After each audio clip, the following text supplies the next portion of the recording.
యేసుక్రీస్తు నామమున ఉదయకాల సమయంలో వందనాలు తెలుసుకున్న ఈరోజు ధ్యానంకై ఎంచుకున్న వాక్య కీర్తన గ్రంథము 39వ కీర్తన 2వ చరణం చదువు.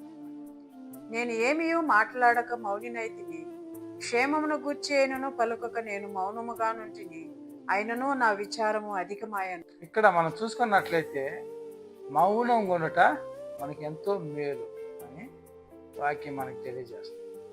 అంటే మన చుట్టూ ఉన్న వారందరూ కూడా వారు మనల్ని ఏదో విధంగా ఎవరి గురించో మాట్లాడేటప్పుడు మనం మౌనంగా ఉండట ఎంతో మేలు. ఎందుకంటే మనము వారితో చేరినమంటే మనము వారితో చేరి మన మాటలు కూడా నొప్పించే మాటలుగా మారిపోతాయి. ఆ విధంగా మనల్ని ఆ సమాజంలో ఆ విధంగా మనల్ని వాడుకుంటాం. సో అందుచేత మౌనంగా ఉండట మేలు అనేది. మనం ఉదాహరణ తీసుకున్నట్లయితే యేసు ప్రభు వారిని సిలువ వేయడానికి పిలాతు దగ్గరికి తీసుకున్నప్పుడు పిలాతు ఎన్ని ప్రశ్నలు వేసినో ప్రభువారు మౌనంగా ఉంటారు. అంటే ఆయనకి మాట్లాడడం రాదని కాదు, ఆయన ఎక్కువ మాట్లాడతారని కాదు, దాని కాదు కథ. ఆయన సైలెంట్గా మౌనం ఉంటున్నాడు. సో ఆ మౌనాన్ని చూసి పిలాతు ఏమంటుందంటే ఈయనలో ఏ దోషము నాకు కనిపించలేదు. సో మౌనంలో మనకి ఎన్ని మేలు జరుగుతుంది. సో మౌనంగా ఉన్నట్లయితే మనకు అన్ని మేలు కూడా.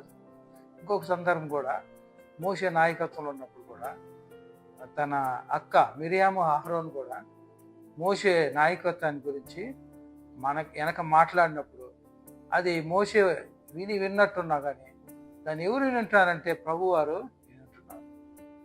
సో ప్రభు వింటున్నాడు, ప్రభువ వారికి కావాల్సిన శిక్షను కూడా చెప్తున్నారు.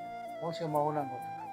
సో మనం మౌనంగా ఉన్నట్లయితే మనకి ఎన్ని మేళ్ళు జరుగుతున్నాయి అని ఆ వాక్యం ద్వారా తెలియజేస్తుంది. దేవుడి యొక్క వాక్యాన్ని దీవించుకుంటారు. చిన్న ప్రార్థన చేసుకుంటాం.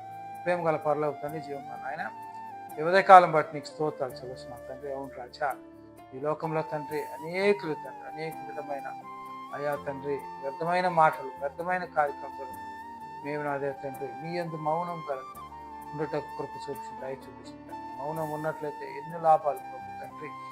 అయా తండ్రి మీరు సహాయపడి తోడ్పడి చిన్న పిల్లలను కూడా తండ్రి ఆశీర్వదించి దీవించమని యేసయ్య నామమున అడుగుచున్నాం తండ్రి. ఆమేన్.